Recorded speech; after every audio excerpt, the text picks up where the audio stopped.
Welcome back to Raised by Giants, where we talk all things spirituality. I'm Ryder Lee. Tonight we have guest, author, hypnotherapist, UFO researcher, Aage Nost. But before I introduce him, check out Raised by Giants on Rokfin. It's a completely uncensored platform. Go over there, set up a free account, get all of my regular content that I post here on YouTube. But sign up for Rokfin's premium content, which is far less than a YouTube premium account at only $10 a month. And you'll get my premium uncensored content when it gets released and all of the other creators' premium content as well. Check the link in the description to sign up for the video streaming platform, Rokfin. Also, check out C60 Purple Power. It's the most powerful antioxidant on the planet. Helps with energy levels, skin problems, infections, eyesight, brain cognition, EMF radiation, and a lot more. It's a free radical sponge that gives your body the ability to heal itself. And if you use promo code GIANTS10 from the link in the description, you'll get 10% off your entire purchase. I highly recommend it. So without further ado, introducing tonight's guest, Aage Nost. He's an author, on-air personality, seasoned aircraft pilot, hypnotherapist, UFO researcher, and cosmic explorer, a student of many sciences, including metaphysics, theoretical physics, and different forms and theories of spirituality. Aage also hosts a weekly show at the Universal Consciousness Show. Hello and welcome to the show, Aage. Thanks so much for coming on. How are you doing? Oh, I'm doing wonderful. I'm sorry, I must have sent you the old bio because the Universal Consciousness Show I'm not doing anymore. Now we're doing the Broadcast Team Alpha Show. I'm doing that with Nori Love. So, yes, thanks for clarifying. That is the one that you sent me, so I probably should have went over it before. I'm sorry about that. That just gets a little cluttered, but I got coffee in hand and I'm ready to go. Yeah, it's all good. I'll put the link in the description for that new show that you're doing. So thank you. I know it's, I appreciate you coming on the show, and I know that you've been doing this for a really long time, but it's your first time on the show. So tell the audience a little bit more about yourself and how you got into researching metaphysical topics. Oh, I think what you did in that shortened down bio, I think was pretty good, actually. I think researching the paranormal, that probably started when I was about 11 or 12 years old. Because I started hearing about, I was born right after the Second World War, back in the Dark Ages. And we heard these people coming back from Germany that were prisoners of war. And they talked about these round aircraft that had no wings or engines. They were wondering what they were, and they were silent. There were no noise at all. And I built a UFO detector, a small one, just built around a compass, because I figured that if they were flying through the air or have an anti-gravity or gravity nullification component to it, when it's going through the gravity, it will create ripples in the gravity field. And that should affect a compass needle. So I built it around the compass with a wire to a battery, to a breaker switch, and then a bell, and then back to the compass. So if the compass needle is here, I put wires on each side. So if the compass needle turned, it set off the circuit and the bell went off. So simple. And it worked. I remember having it gone off about 3 times. And one time I remember not seeing anything. I don't know, it may have been cloudy, I'm not sure. But the 2 other times I did see something. Saw lights in the sky. One big triangular one at one time. And, this, it kind of excited me. So I started reading about it and studying more and more. And it kind of rolled into wondering about the universe. What makes it tick? And then I started reading books about UFOs. And I tell you, it gets really interesting when you get into it, because you hear the stories from people that have had first-hand contact with people that probably are not Earth humans. And I've continued with this ever since, even after I came to the United States. Well, for about 23 years or so, I was just busy in the business world. I didn't really do much. But after that, I retired from flying, and in 1995, then I started studying more, and especially got into the universal consciousness, and got into the what's on the moon, and also what makes us tick. And one of the things that I like to do on these shows, it's okay to talk about all the exotic stuff, but I want to try to give people something that will make their life better. And one of those things is the fact that in 2009, 3 doctors got the Nobel Prize for discovering an enzyme that reverses the aging process. And nobody told us. Well, now I understand why, with this depopulation program going on. But we should have known, because this should have been the most talked about health news this millennia. But it wasn't. It is really simple. And I'm doing it. And it seems to work for me. So I don't know where you want to go from here, but later on in the show, I like to talk a little bit about this, because this is like people can do. And when you start reversing the aging process, all age-related diseases go away. And it's been proven. There's scientific experiments, all over the place proving this works. So maybe we should talk about that a little bit later. Yeah, we'll get into that a little bit, but I do want to focus on the Hanabu German flying disc craft, and how you think that this was created, and did they have it? Because you just mentioned that people were seeing this kind of craft, but then it comes in the question, I think anybody that the main question would be is, why didn't they use it in their military arsenal during World War II if they indeed had the technology and had created it? Actually, excuse me, they did use it at least on one night. And since that's the first one I'm getting to here, there was one night when the Allied forces, they sent 800 bombers in over Germany. That was about 2 months or so before the Normandy invasion. And 800 bombers in over Germany at night. And of course, they all turned their lights off. And they unsynchronized the engines, so you couldn't figure out where the noise came from. And in that one night, they lost over a third of them. They couldn't figure out, because the Germans on the ground, they couldn't see. They heard something, but they couldn't see them. What happened was that the Germans, they had the Haunebu 2, which used a Pristron tube, which is more like a directional EM pulse. They flew up behind the craft, and they aimed the Pristron tube at the craft, and they fired. And you know what an EM pulse does? It destroys all electronics. So the radios went out, the electricity to the engines went out, and down they went. So after that one night, when less than pretty close to half, or maybe not quite half, of the bombers made it back to England, the Allied commanders, they realized that we can still lose this war.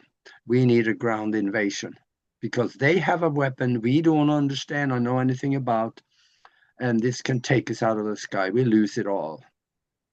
And that's when they threw together that ground invasion, that was rushed. It was screwed up. They couldn't have done it worse than they did. That's why so many people died. But they used it there. But see, the Germans, they had their own Roswell in 1936. There was a fairly large disk that crashed in Bavaria. And they started looking at it, and they, first of all, according to Wendell Stevens, Colonel Wendell Stevens here in Tucson, that I became very good friends with, and I did several TV interviews with him, he said that they couldn't get into it. They used blow torches, they used explosives, couldn't get into it. And they finally was able to find an entrance. So they got in. And they were able to find out what was inside. And there's some controversy about the beings that were in there. And they appeared to have been some grays, but also others. But then that's when they started back engineering it. And, back in 1936, science was fairly simple compared to today. So they started finding out what the drive was, which was somewhat similar to Die Glocke that they had later, and also the drive in the Vimana, which the Rama Empire flew in India 9,000 years ago. Because they had the drive in the craft had two rings rotating in opposite directions inside. They went from the ceiling to the floor. And between there was a chamber of red mercury. Yeah, red spinning mercury, yeah. Yeah. And inside the outer ring, there was magnets. Outside of the inner ring, there were magnets. And when they were rotating, they set up this plasmic field. If you rotate magnets close to each other, they set up a field that's just kind of like it peaks, it spikes, and then drops, spikes, drops. And I'm not so sure exactly how that would work, but this is what they found inside of it. And also, that is what is described as being the drive in the Haunabus, which is, they started out with the Haunabu 1, which was, it was unstable because they had the drive in it. They made it lift off the ground, but they had a gyro around the inside of it. And the precision of the gyro wasn't so perfect that it kept crashing on them. So they, after a while, they couldn't find pilots to fly it. So they scrapped that one. I've also heard too, Aage, that they had a problem with radiation as Yes. well. And the pilots that they would put inside of the craft, they were basically just committing suicide because the radiation would kill them, basically. Yeah, that was one of the side effects of what they were doing, and especially on the Haunabu 4, and also on some of the Haunabu 3, because there they replaced the red mercury with D2O, deuterium, which is radioactive water. And they didn't have any shielding on it. So over a period of time of several months, not even a year, but several months, they got so radiated, they got so sick, and they died. And they did put a shield on the 4, but I have the stats on it that I can explain to you here. The Haunabu 4, actually, there is talk of them having sent that on to Mars because they were already on the moon. They had a base up there. And the one they sent to Mars, they sent it off, and what Wendell Stevens said is that they lost contact with it, and nobody knows what happened. And chances are that I can theorize what happened because of the radioactivity in it, the metal is said to become more brittle. It could develop cracks, and so if that happened going there, I guess that could do them in, you know. On the other hand, too, they could have made it there and started something that we don't know. But I have some stats that is quite amazing that I have gleaned from my conversations with Colonel Wendell Stevens. And for the Haunebu 1, it was 26 meters wide. That's, about 60 feet or so, something like that. And they started with those, the first, in 1939. They had their own Roswell in 1936, I think it was. So 6, 7, 8, 9, in 4 years, they had created something that could do something extravagant like that. That is sharp people. Yeah, Germany has some of the best engineers on the planet at that time, so they would be able to whip something together really Yeah. easily. Yeah, they had the engine, or the Glocke, they called it also the Thule Tachinator 7B was the engine. Now, from And my understanding, Augie, sorry, I don't mean to cut you off. I yeah, just want to get this out before we get too far into it.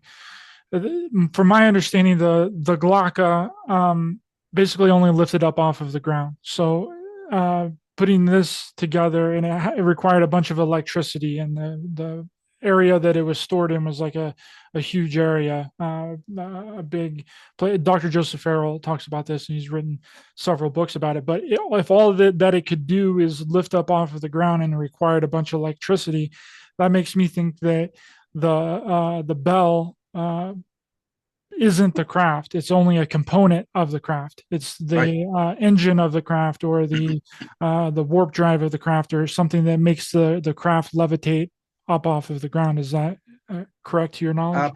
Absolutely correct. They built the bell inside of the craft, and whatever was attached to the bell went with it when it levitated. And even the Haunebu 1 had a crew of 8 people, and they could go 5,000 kilometers an hour to 17,000 kilometers an hour, I suppose, at higher altitudes. I had on the Haunebu 2, I had on another computer that crashed on me, I had some performance specs. It could go from the surface to 60,000 feet in 3 minutes, straight against gravity. Now that's admirable. And that was also 26 meters wide, that's 76 feet. And they also had a Thule Tachinator engine in it. And for the steering on it, they had something they called a magnetic directional impulse gyroscope. I don't know what that actually was. Colonel Stevens may have talked about that, but I don't remember what that was. And that could go about 6,000 kilometers an hour to 21,000 kilometers an hour. And they had a double cooling system in the hull, as well as they had a crew of 9 people, and they had 6 cannons on it. Underneath, they had, this sounds ridiculous, but the way that the pictures show it, actually, they had the gun turret on a Panzer tank. They had it turned upside down and mounted under the Haunebu craft, and they used that to, as a weapon, because inside the bubble around the craft, everything had no weight to it. So they could put it up there and bolt it in, and everything was fine. Which version of, sorry, there's some kind of feedback there. Which version of the Haunebu had the gun turret on it? That was the third version or the fourth? From the two pictures that show it that I have on the broadcast team alpha in the picture gallery, you'll find them. That show one of them actually show it could be the Haunebu 1 because it was a little simpler, but the Haunebu 2 had it also. Mm. And then they had 6 cannons. Well, yeah, I did mention that. And the Pristron Motorstapel is what they call it, or the motor stopper. Now, for the Haunebu 3, that's a totally different story. That's 71 meters, that's 232 feet across. The Tachinator 7C engine and the magnetic field directional impulse with no gyro. And then they saw the speed 7,000 to 40,000 kilometers an hour. Now that is twice around the world in an hour.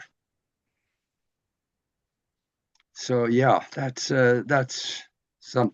And they had a crew of 32 people, and it was used very much for the evacuation of valuable war technology and art and gold and whatever they had stolen, anywhere. They took it and moved it on to base 211 in Antarctica.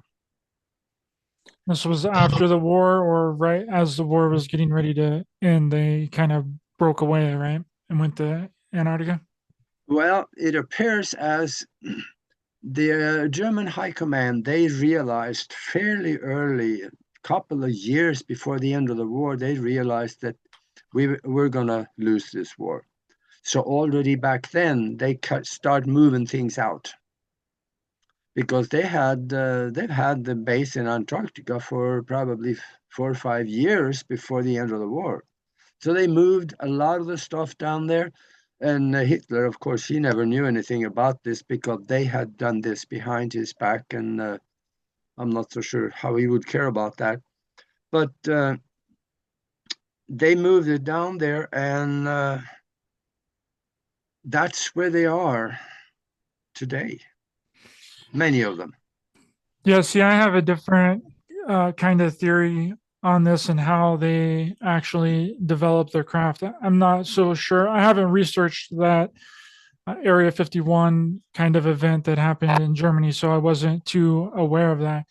But I have researched the Sonora Aero Club in Northern California in the mid 1800s.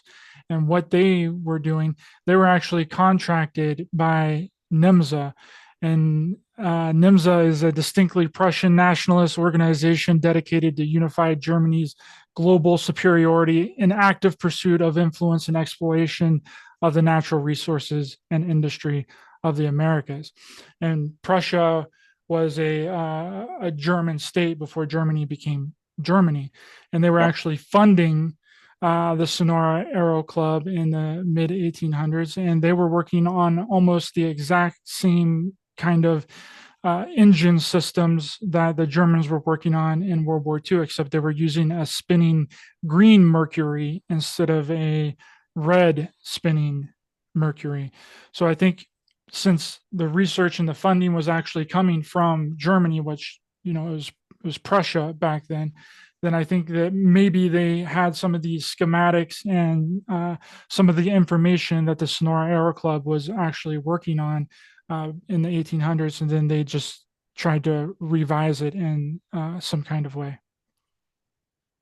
Yeah, that could very well be. I know they also went to India and to Tibet, and they were scouring the monasteries and got invited in, of course, and they probably helped them out in exchange for that. But they got a hold of some of the drawings of the Vimana, that craft that the Rama Empire used.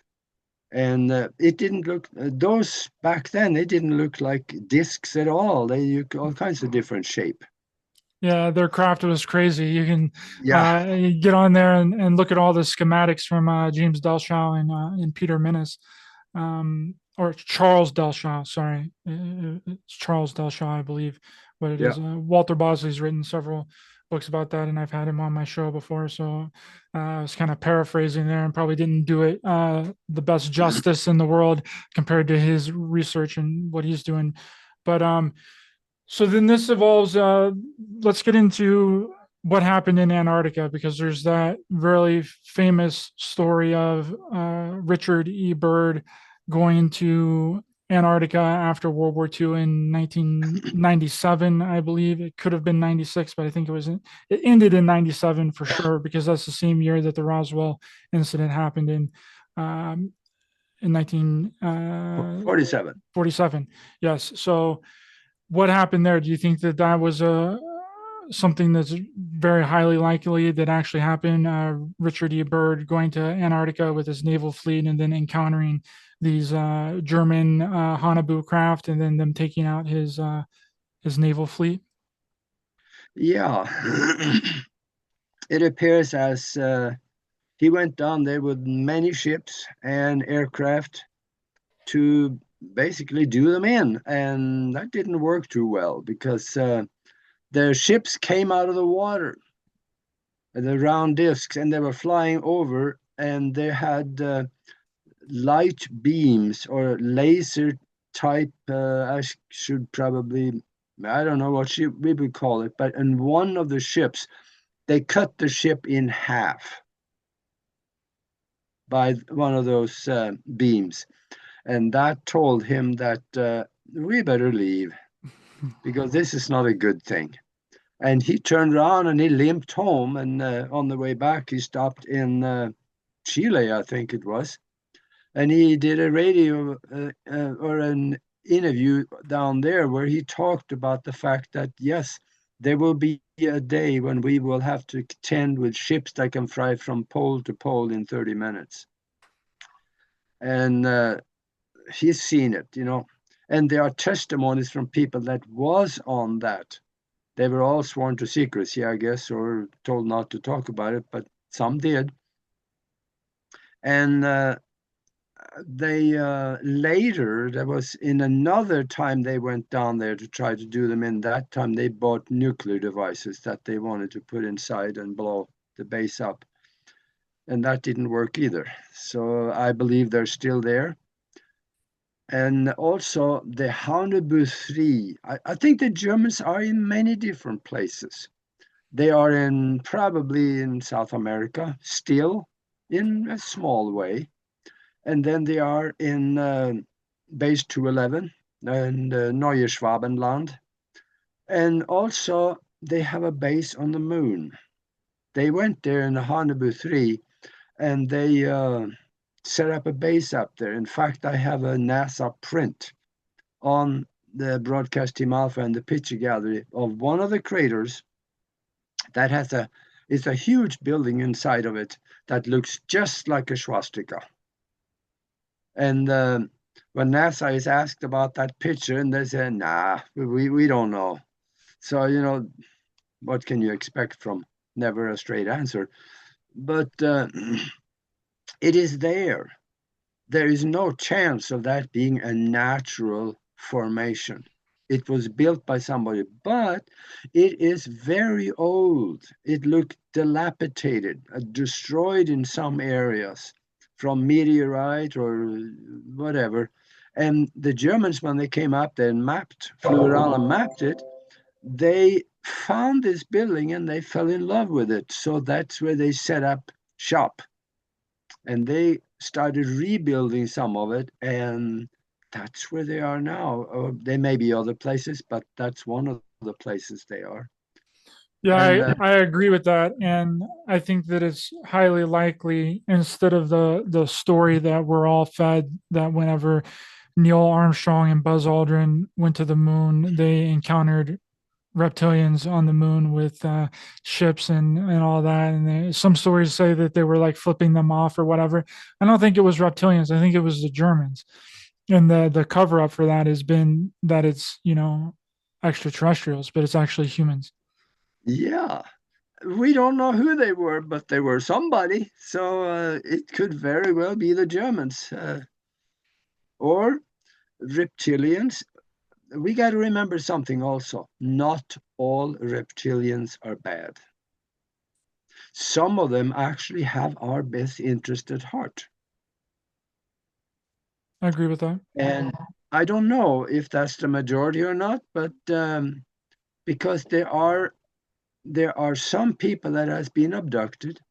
They're on the ship. They can see humans looking like us, maybe Cleorans or whatever, but they also have the little grays with them. The grays are small ones anyway. They're kind of the worker bees, kind of like the robots that do the work for them. So not all of them are bad. There are some that, yeah, you don't want to get caught on their ship.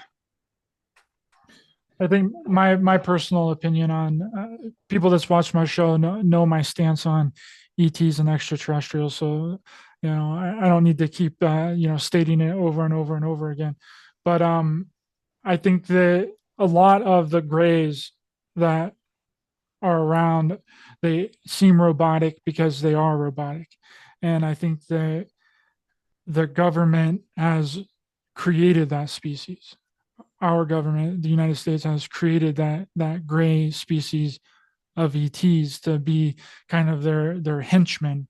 And instead of the military going and abducting people, they created this whole other species of beings that are like half organic, half inorganic, kind of plant material beings to go and do the abductions for them. That's just my personal thoughts Yeah, on it. yeah. Now, there is a story about the Kalahari Desert crash. And that's when there was a flying disc that entered the atmosphere over the South Pole and went straight north towards South Africa. And the South African Air Force, they tried to contact them. Nobody answered. So they put up, I think there were 2 or 3 jet fighters, the 111, and a, they had a cannon on it, a uh, I don't know what kind of cannon they was talking about, and they fired at the craft, and they could see an explosion on the craft, and it slowly descended and crashed in the Kalahari Desert. When they got inside, they found the grays, and I have the drawings on it and the actual uh, copy of the South African Air Force uh, description of it, about 7 or 8 pages. And they said these beings are closer to a plant in physiology than human. So they said they could not have been developed through the same process of like us. And then we have the stories from Odysee, where they down 7 or 8 floors down, where they grow them in vats. Mm-hmm. You remember those stories? Yep. They are grown in a solution. So they put the genetic material in there and it grows into a whole being. So what you're saying could very well be true. Yeah, I think that that's really what's going on, and I think that they were any crash craft that possibly could have had a some sort of being in it. And again, I'm not convinced at all that they're actual extraterrestrials, but because I don't see any evidence for them actually being from off the planet. But that's just again my personal opinion. I think that they were more interested in the bodies, right? Yeah.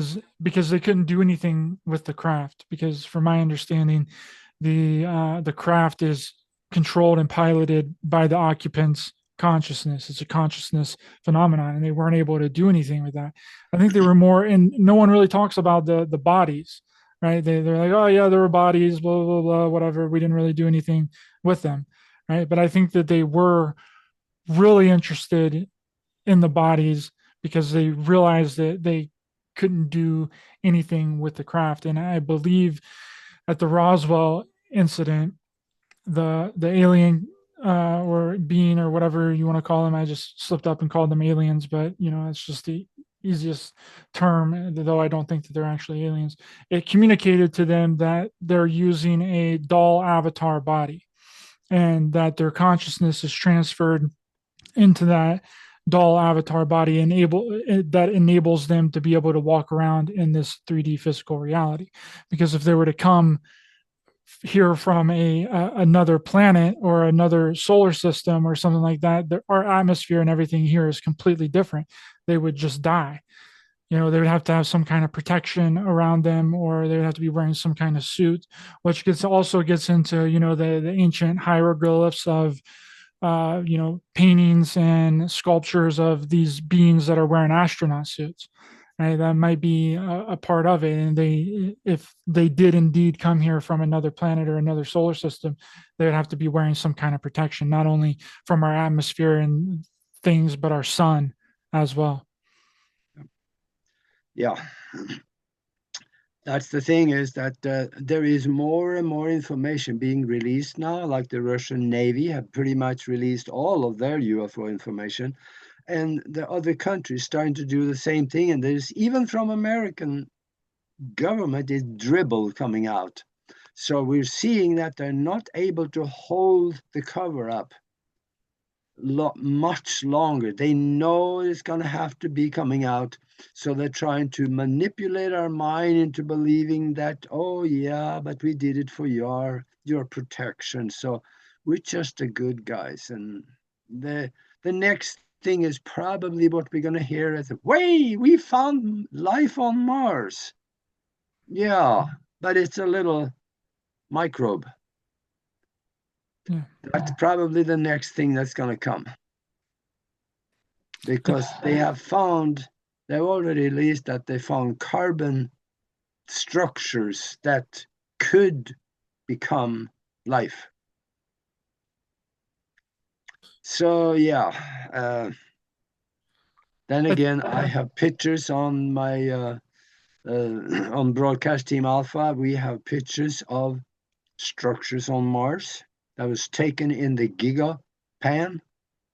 There is a building, and one of them is a very clear picture of a small human that's standing, leaning up against a rock.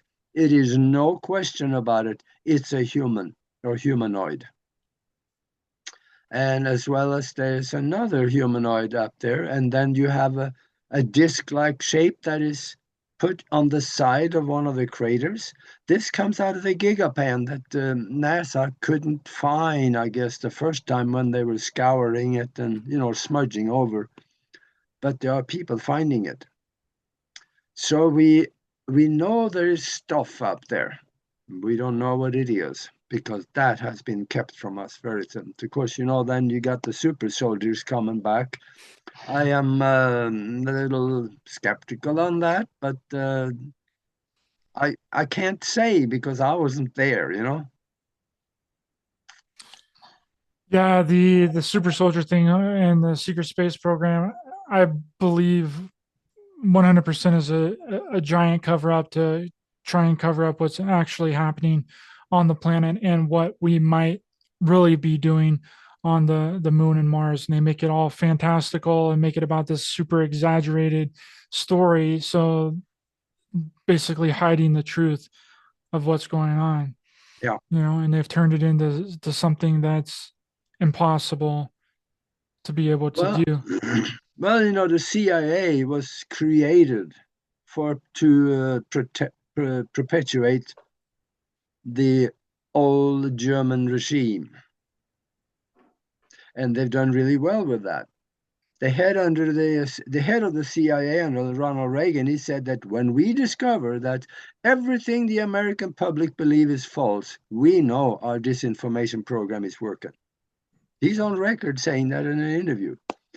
And we should really take him serious, because they're out there, they are feeding stuff into channels that is well recognized and believes in the area of the patriotism and science, and they're just feeding it in there, and people take it for face value.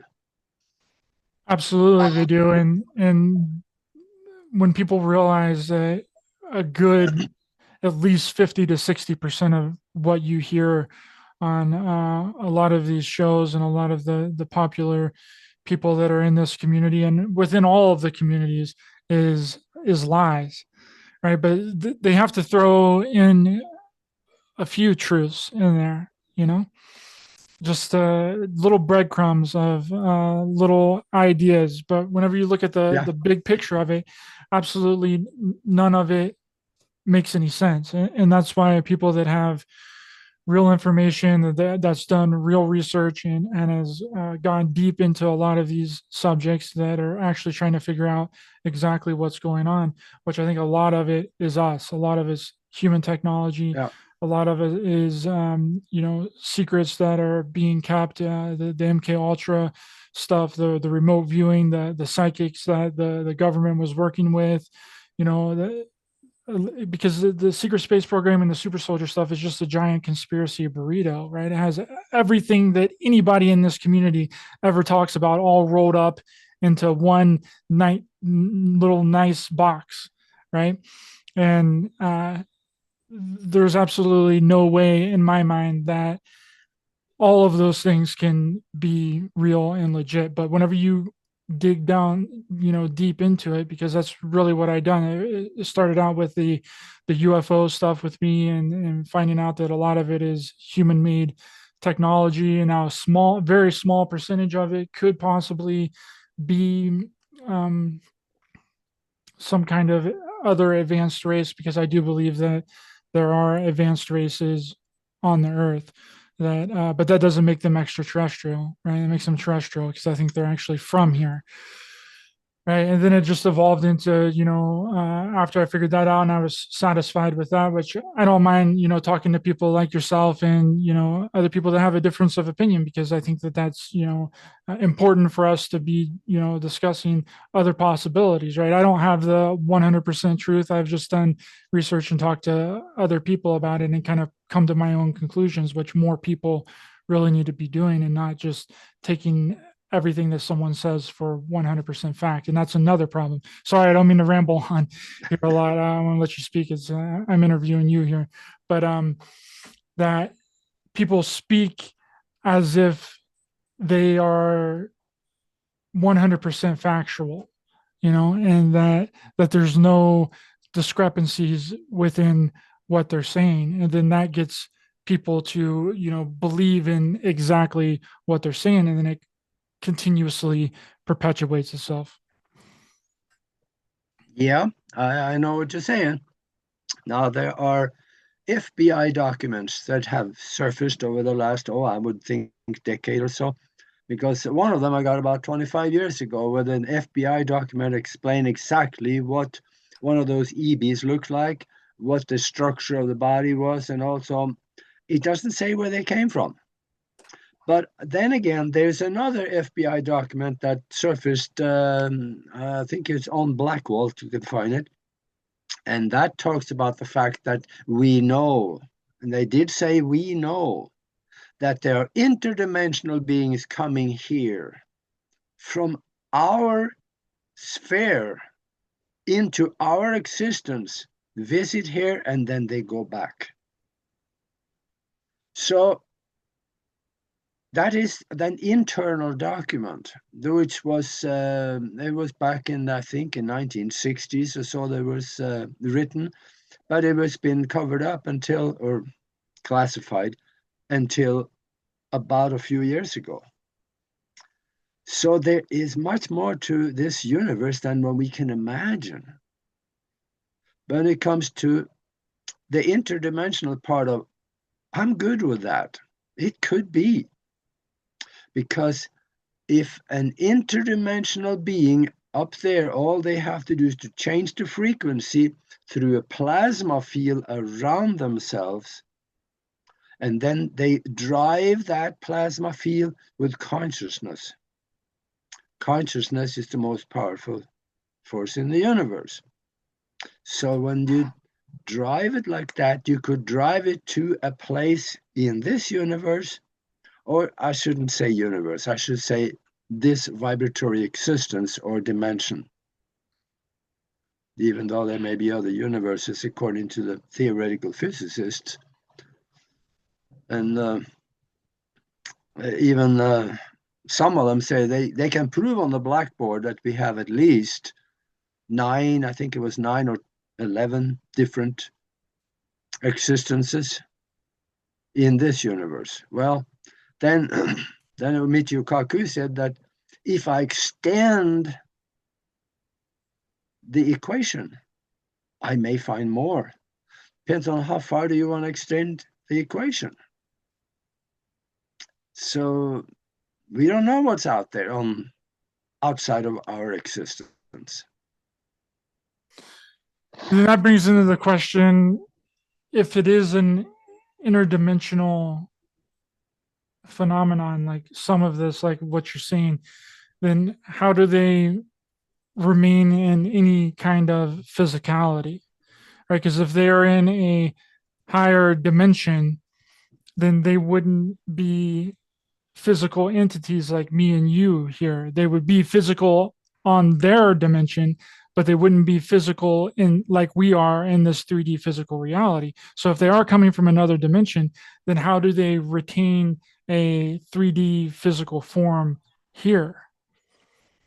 Yeah, that's where I wonder too, because I don't know. But the thing is that when we ask that question, we are thinking in the limited knowledge of Newtonian science.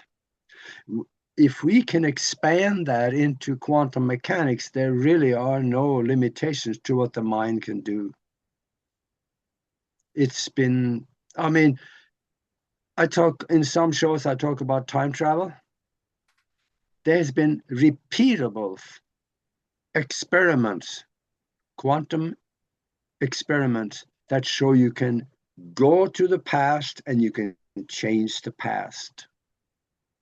That is, it's there. You can observe it.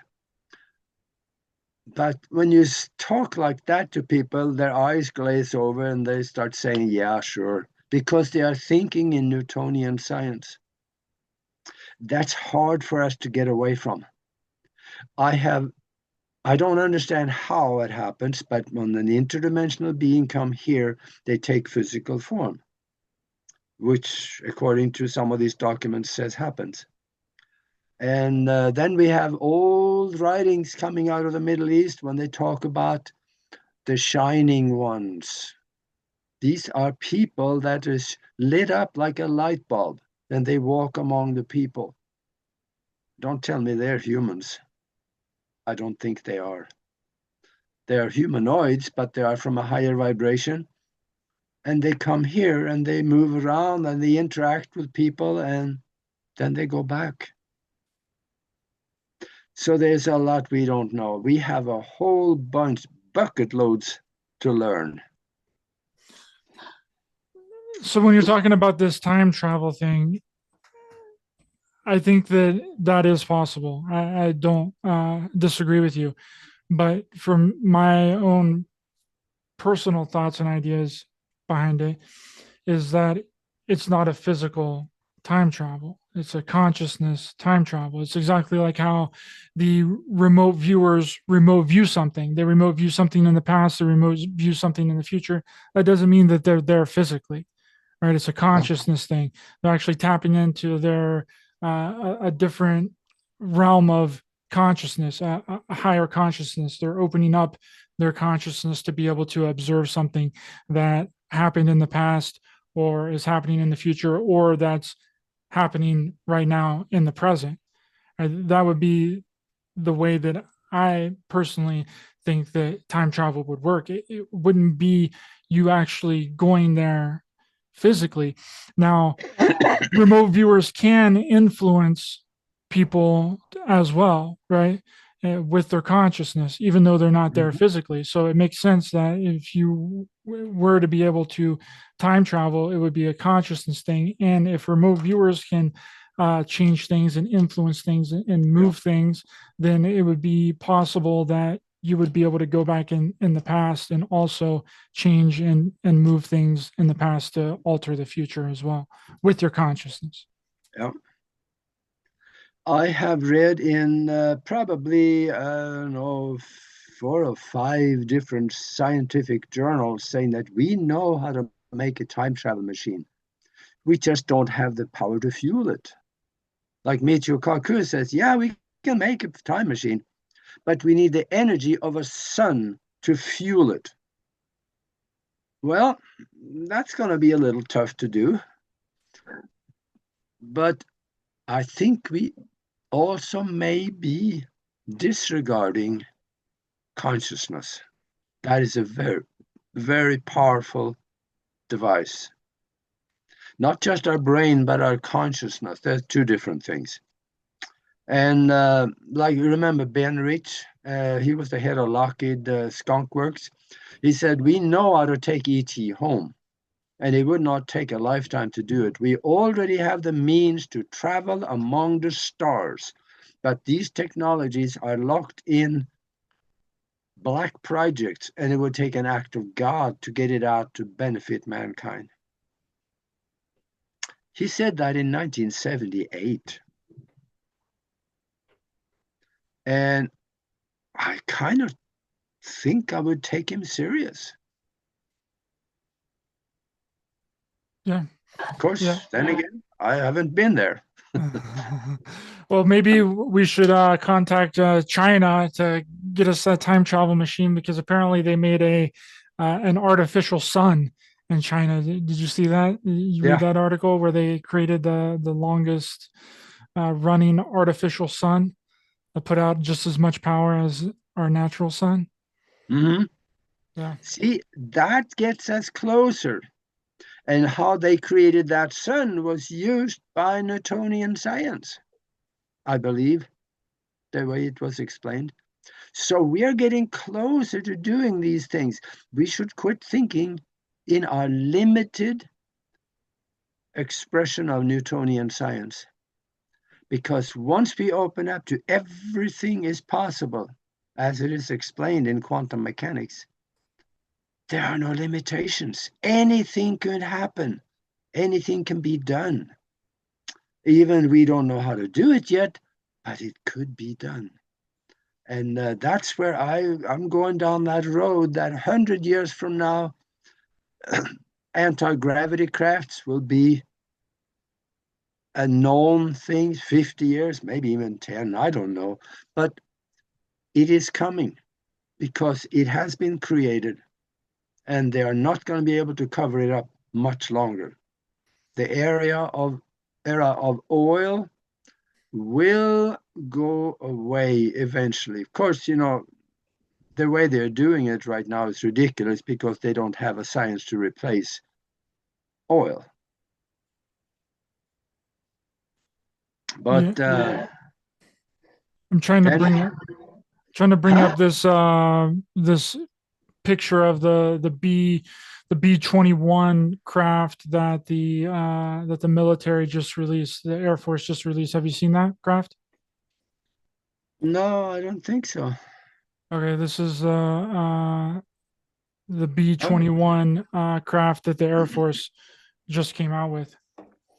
Looks strikingly similar to a UFO, huh?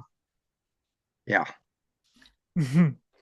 See, we've had this technology, like you said, for a really long time. Here's another photo of it. Hold on, let me bring it over here. I wonder if is it round or is it pie shaped? Well, there's only 3 photos. I found it on Twitter from John Greenwald Jr. He posted these photos on Twitter, and then I posted them on my Facebook. But all I found was three photos. This is the third one Yeah. right here. Yeah. It looks good. I am a pilot, and I would love to spend about just 10 minutes in that one. Yeah, but it's just proof that, and if they're just now releasing this craft that looks this way, how much further along do you Yeah. think that they really are? They don't release anything to the public unless they absolutely know everything about it. And Yeah, we're definitely 20 to 30 years, maybe even more ahead of anything that's ever been released. yeah, absolutely. This is something that, to them, this is old technology, Yep. and I'm good with that too. And we have the Aurora now is starting to come out, and yeah, there is. We see some of the pictures that is taken from the ground with a triangle, perfect triangle, hanging out right behind an aircraft refueler. So you wonder what that is? Yeah, that's the what's it, TR3B. There's patents for that craft, that TR3B triangle craft. There's patents from the U.S. government online. You just type in TR3B patent, and it'll bring you up all the Yeah, science and the schematics and everything and how it works and how it's run and everything. yeah, So it's like, people tend to really look over that one as well, but you can literally Google it and it'll bring up the patent number for it. And it tells you right there that it's being patented and in use by the US government. yeah. Yeah, and that's, I'm sure that, I don't know, but I'm sure that was probably classified before and they just released it now because, again, it is old technology. That's what I would think. So let's get back to after Richard E. Byrd made that statement, and where it was in Chile that you said that he stopped at after he got Yeah, demolished in Antarctica. He made that statement. Well, we're going to have to deal with these craft that can travel from pole to pole in minutes or however yeah. long that he said. What do you think actually came of that? Like, how did we deal with that? What was the process? That did we make a deal with the Germans? Did we sign Yeah, some kind of contract or something with the Germans to kind of lay off us and all that? Because you have the Washington Flap event, which I think was the Germans, which was in yeah, 1952 with the UFOs over the White House. There was a shoot down order for it. Why would they give a shoot down order for something that they think is extraterrestrial? Why would they go to war with an extraterrestrial race? So I think that was kind of like a little a warning shot. Like, hey, what are you guys uh, going to do? We got this highly advanced technology. We're going to have to come to some kind of official agreement or some kind of contract. yeah, absolutely. Those were Germans. I had no doubt about that. And I think what what came out of the two attempts to do away with Base 11 that have failed. I don't think they're going back there again to do it because they're. I think even Colonel Wendell Stevens called it rumors that there were an agreement made between the American government and the Nazis, the Germans in Antarctica, that we will work together. We will give you resources in return for technology, because they knew the Germans were way ahead. And then again, we have rumors coming out of Europe saying that in Germany there are people that is the people living in Antarctica. They have German passports, so they can go back to Germany, visit, and then they fly down south again. So they are totally accepted back in Germany, as long as they don't really, explain where they're from. But I think that could be very possible that some of the people down there, because I don't know, living in a cave all your life may not be all that exciting, so chances are that you want to go back and visit your homeland.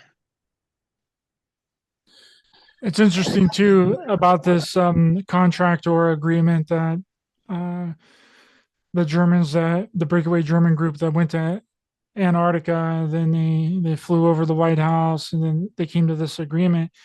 Almost immediately after that was when the abductions started happening, right? Yeah, So I think that had that agreement or that contract had something to do with abducting humans, and that was kind of the trade-off, right? Like, you scratch our back, we'll scratch yours, right? We'll help you develop some of your technology to get to the point that we are, but you're going to have to give us some humans, which is Yeah, very, and then yeah, yeah, yeah, we were told also that they were going to keep track of who they were that they abducted, and they were going to give us the names. And of course, they reneged on the contract so that we have no real knowledge of who they abducted. And they figured it out that, I mean, our government figured it out that there really is nothing we can do to enforce that contract. So from there on, they just kept abducting. But it's not just in America. There's abductions in Europe, Australia, China, everywhere. So we're not that special, I think. yeah. South America hardcore as well. Yeah, yeah, absolutely. I think some of this will probably come out when I don't think we're going to have disclosure that yeah, we'll have some dribbles coming from them saying, "Oh yes, we know there are aliens, and they have ships and stuff that come in here, but we're just on your side. We're going to keep you safe, so hang out. We're just looking into it." There's going to be some dribble that is coming from the government. That's my opinion, and I'm sticking to it. Well, I don't know if you read the most recent New York Times article, but they're basically reneging on the entire disclosure thing. And they basically came out and said in this article, let me see if I can find it.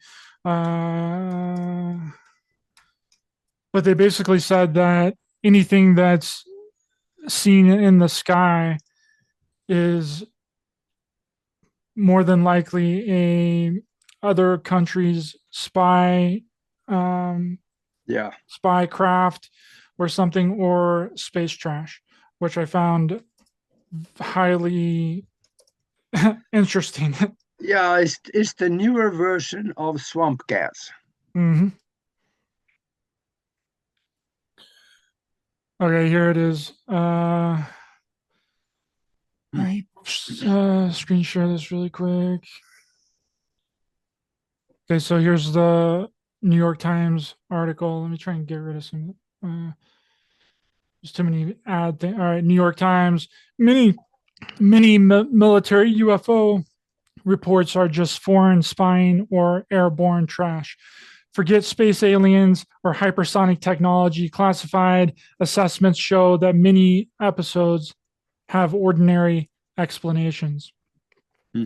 Washington government officials believe that the surveillance operation by foreign powers and weather balloons or other airborne clutter explain most of the recent incidents of unidentified aerial phenomenon. Government speak for UFOs, as well as many episodes in the past year. The sightings have puzzled the Pentagon and intelligence agencies for years, fueling theories about visiting space aliens and spying by a hostile nation using advanced technology.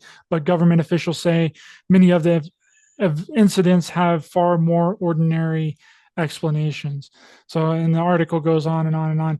But it's really interesting that they do this whole thing in 2020. They come out and say that that the UFOs are basically real, right? And they're, well, they don't really say that they're real. They say that they're unidentified, right? Mm-hmm. Then here 2 years later, they're like, oh yeah, never mind. Yeah, yeah. They're good at this. There's swamp gas everywhere. Like maybe a 2 mile long cigar that is just airborne trash. That makes sense to me.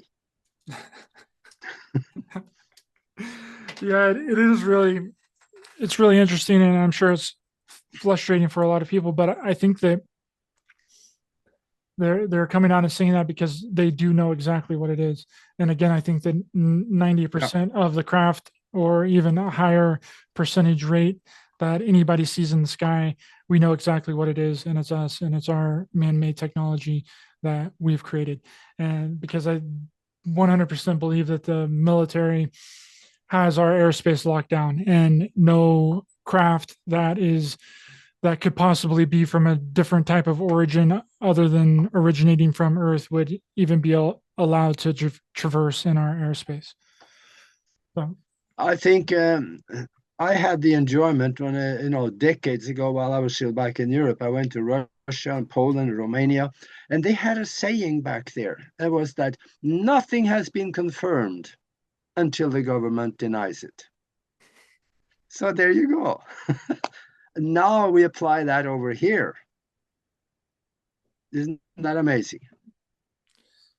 it is. It's really fascinating. It's a rabbit hole of a topic, and like I said, I think that that's just my personal belief that, and then it also gets into what you're saying, the interdimensional aspect of it. I don't discount the interdimensionality of the phenomenon because I think that it is plausible.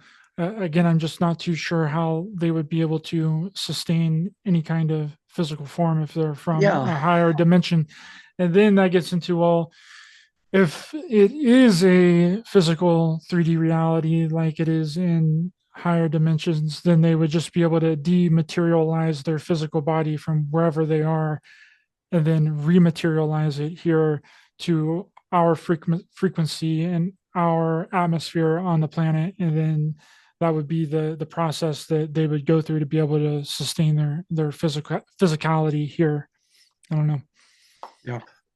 Yeah. And I know we can actually operate in another vibratory existence because I'm an astral traveler and I can step out of my body. I look back at myself and I'm still laying in the bed, but I'm out there. And you can go places and see things and you can do things. You meet entities out there and you can operate in that existence as consciousness or through the astral vehicle. Then I wonder also, why would it be different if someone from out there come here? Now, of course, the astral vehicle is not physical. It is only an energy and it has no intelligence of its own. It just operates from memory. But when we consciousness travel is a different thing. That there's no limitations to distance or what you can do. So we can operate outside of the body. I think there just might be a way they could come from that reality into ours. And them being a little bit further ahead of us than in science, they could have figured it out so they could be physical here. It's, dimensions are separated by vibration. I think most of us can accept that.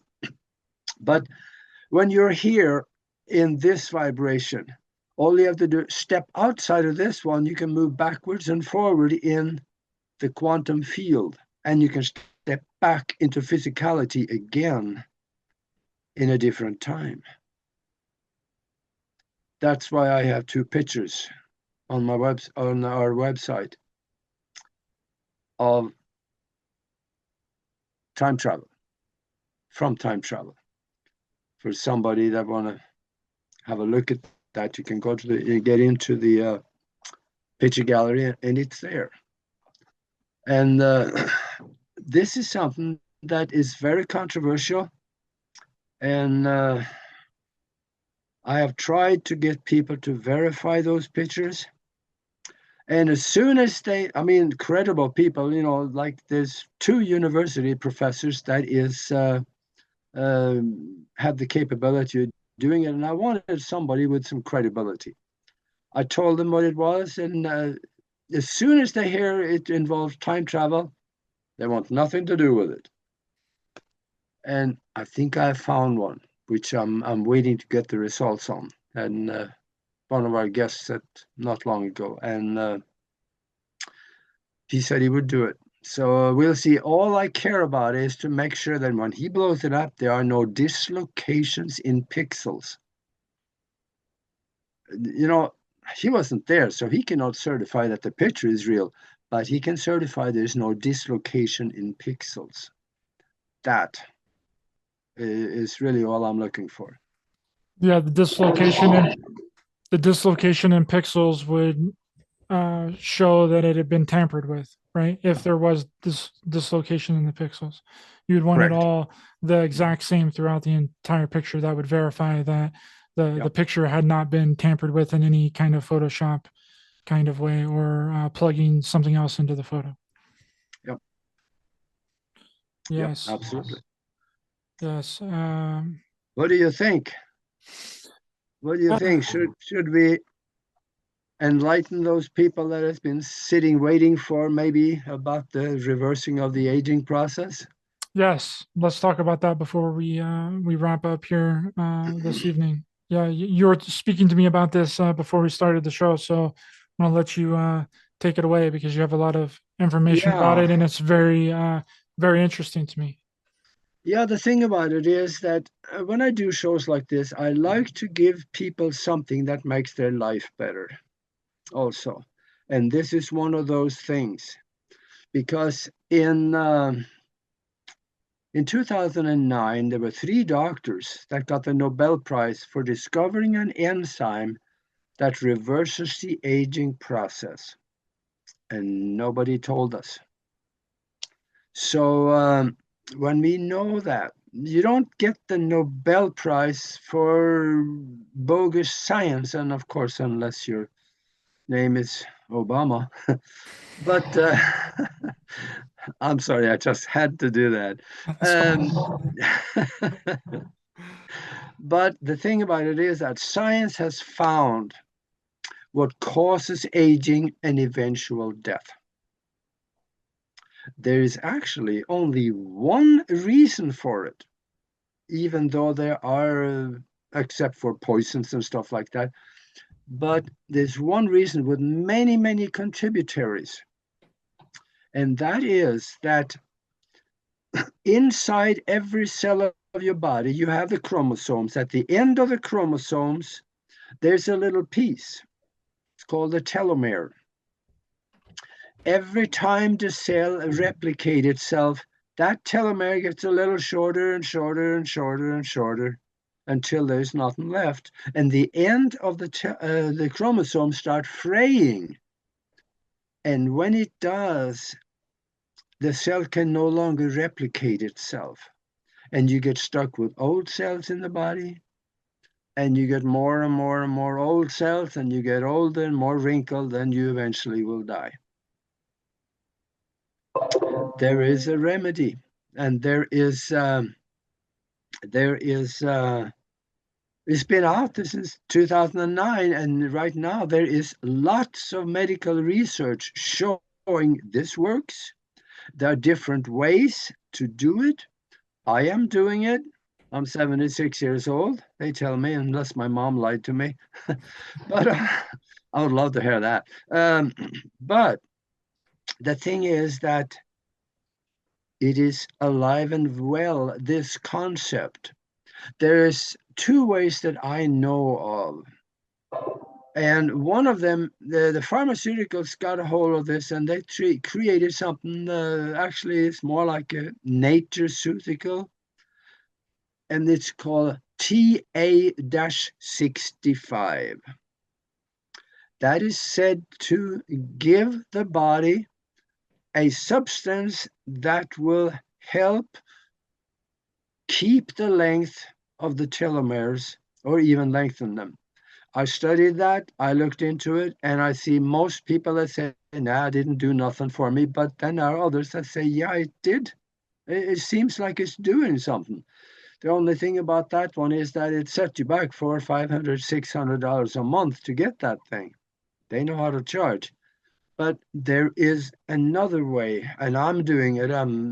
It's a lot cheaper because I went and I investigated old people.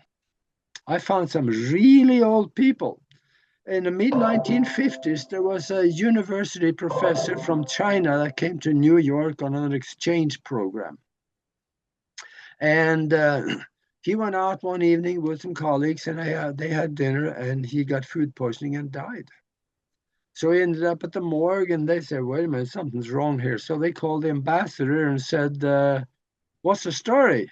His passport showed that he's 154 years old. That can't be.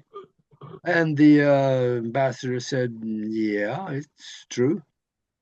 And and then he said, how can that be? Well, first of all, he knew he could never die. And for the second, he only ate Chinese herbs and berries. But I found another guy. And also, he was the government verified his age on 3 different occasions that we know of. And that was Li Xingyuan. He died from an accident at 256 years old. He was a martial art instructor for the Chinese army for as long as anybody have known. He was also an herbalist. And I investigated him, and I found some things that he did. And one of the things that also medical research is showing is that astragalus help you to keep the length of the telomeres at the end of the chromosomes. Astragalus in the high doses. In fact, I wrote a book about this, and in here, I explain what I'm doing. The book is called Spiritual Science, Higher Conscious Thinking, and How to Access the Universal Consciousness. And in there, I explain what I do. It is fairly simple. I take some of it in the morning, take it in the evening, but it's in the high doses. For the purpose of this, the high doses, that may be a teaspoon in the morning and a teaspoon in the evening. That's what I do. And it seems to work. So when we look at this is something that is pretty much been covered up. There's a few doctors that talk about it. And in fact, you remember back in the 1990s when they did the Genome Project? There's another thing that came out of that explains why people are dying. First of all, they said, there's a nutrition deficiency, and that's okay. We can take the proper supplements so the body gets what it needs to replicate itself. Because the body is a self-replicating machine if you give it what it needs to replicate itself. And then there is a genetic disorder. That is several genetic markers that will make it easier for you to shorten the telomeres at the end of the chromosomes. And then they said, back in the 90s, they also said there's a third reason why people die. And that is, I know I'm going to get some flack on this one, religion. I think that needs a little explanation. Think of it. When you get old and you get sick, nothing works anymore. All your joints hurt and you're sick and you just can't do anything anymore. And religion tells you that when you die, you're going to go to this better place in the heaven. So that place is starting to look really good. And you start longing for it. And it draws you to it because we know whatever you allow to dwell in your mind the most is what you're going to have in your life. Both, that's logic as well as quantum mechanics prove that.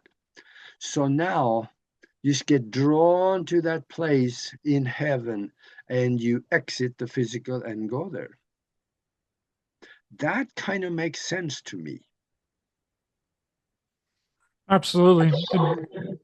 It makes a lot of sense, because I think that's a big role of religion, is to kind of make us not like the reality that we're in, right? And to want to go someplace else and constantly be looking outside of ourselves for solutions to our problems, right? And that's turned into a lot of different issues societally. And even if you're not a religious person, it's you're still indoctrinated to a certain degree. Like you can try and get away from it all that you want. You can call yourself an atheist for whatever reason, but somewhere in the back of your head, Oh you yeah. you know what I mean? Like you're thinking, oh, okay, maybe it's possible. It's very, very difficult to escape from any Yeah. sort of religious indoctrination, and Yeah. that's a huge problem that has stopped a lot of advancement into all kinds of different topics into in the science field and physics and quantum theory. It stopped the acceptance of the way that our reality actually works in a lot of different Mhm. ways. Yeah, and in this book, I also explained the enzyme is called telomerase or telomerase, I guess, if you depends on how you pronounce it. And the two herbs that is probably most important are the astragalus and also giaugulan herb. And that is the giaugulan herb is called the immortality herb in China. And those two together, and I also recommend if it was something that I would do, I would take the medical research show that if you take the astragalus, take also black pepper or red pepper with it because that increases the effectiveness many folds over. And that's what I explain in my book on how to do this, and that's why I've been talking about this for probably close to 5 years now, and I get the emails from people because when you start reversing the aging process, you also all age-related diseases go away, and that is what exciting people when they start finding out that wait a minute, my joints don't hurt so much anymore, or I have more energy, I'm not so weak anymore, or the eyesight is better. So anyway, this is something that is perfectly available to people. And by the way, Google the 256-year-old man, and you'll get an eye full of reading. You'll enjoy reading that. I think that there's another thing that I would add to those list of why people age, which would be time, looking at time as a linear thing, our birthdays, our holidays, New Year's, because what do we associate getting older with? We automatically associate our birthday. Everyone celebrates their birthday. So what is that doing? That's reinforcing how old you're getting. And what do you associate with getting older? You associate death with Yep. getting older. So we have all these time stamps of, keeping track of time.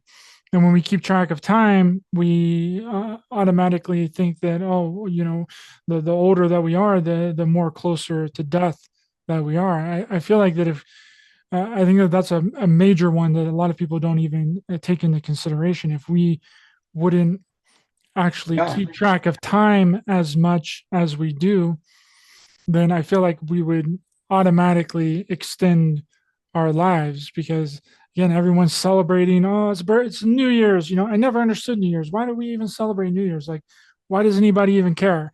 It doesn't make any sense. Oh yeah, let's go out and party and have a good time to bring in a new year. Like, why is that even a holiday?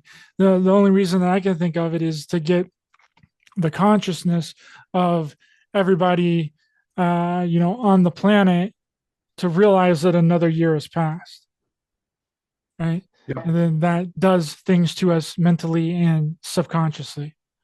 I think you're onto something because several years ago I was listening to an interview with a man that claimed to be an immortal. Whether that is real or not, I don't know. But he said, I don't go to funerals. I don't celebrate birthday parties. Christmas and New Year's is nothing for me. I want no part of it. And he went through several things like that. He says, I don't participate in it. It's just another day. Now, that man that was on the interview, he said that he was several hundred years old. Now, whether that is real or not, but the concept has some merit to it, what you just said. Yes. Thanks so much, Aage, for coming on my show. I really appreciate you a lot, my friend. Can you let people know where they can find you online? Plug your website, your show, your podcast, or it's your time to let people know where to find you. Yeah, Nori and I do the broadcast Team Alpha show. We are on YouTube and our website, and we're on 17 different platforms, so we're just about everywhere. And we also do something that is incredible, and that is we have created a mastermind. So what's a mastermind? That is when two or more minds are united in harmony, they create a third mind that has the potential mind power of the two or more of them multiplied by each other. So if 1,000 people get together and focus in one direction and give it energy with intention and all the rest of it that is in the spiritual language, it is no longer a thought, it's an energy that can create something. And we have done that. About 4 months ago now, I think it is, there was some forest fires in Northern California, and there was a lady that texted me and she said, I'm afraid my house is going to burn and I'm moving into town. She says, well, probably safer there, taking my animals with me. And we wrapped our mastermind around her house in Northern California. We saw ourselves standing on a hill, visualizing rain coming down. Our hair were wet, our clothes were wet, my boots were filling up with water, and we were happy about it because we knew it would put out the fires and do good for the land. There were basically, it wasn't totally clear skies, but there were a few clouds in there, but in an hour and a half, it thickened up, got dark, and turned into howling rain. This is what we did with the mastermind, and we've done other things like that. So if anybody wants to come and check it out and join us, send us an email to TheMasterMindConnection @gmail.com. TheMasterMindConnection @gmail.com. And I'll send you some information, and then you can look at it and see if you want to come and check it out. It is. And then, I do have this book that explains a lot of the things that you can do with your mind. I teach people basically how to use your mind in ways that you normally would think would be impossible. I've had some great teachers, and I learned a lot from them. So this is something that just consider it. And I talk more about the strugglers and reversing the aging process about there, and as well as the universe, the composition of it, the Big Bang and all that, and which is pretty much done away with now. So there's a lot of things that I have yet to learn, but I learned a lot from it when I had, several years ago, I had a download when the universe was explained to me in concept and detail, and I still remember a lot of that. So, and a lot of that is in the book, as well as there's more coming later. Thanks so much, Aage. Appreciate you a lot. All of Aage's links will be in the description of this video. For everyone else, thanks for watching and listening. Much love to everyone in the chat. Please be sure to hit the thumbs up button, help the channel out in the YouTube algorithm, share, subscribe, hit the bell icon as well for notifications. The link to my channel on Rokfin is in the description. Sign up over there, hit the follow button for my premium content, and you can catch this episode and any of my other episodes on Apple Podcasts, Spotify, iHeartRadio, Google Podcasts, and download them directly to your device for free on Spreaker.com. Links are in the description.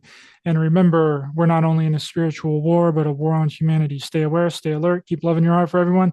Stay safe out there. And if you can see through the illusion, you are the solution. See you guys next time. In the words of Spock, live long and prosper.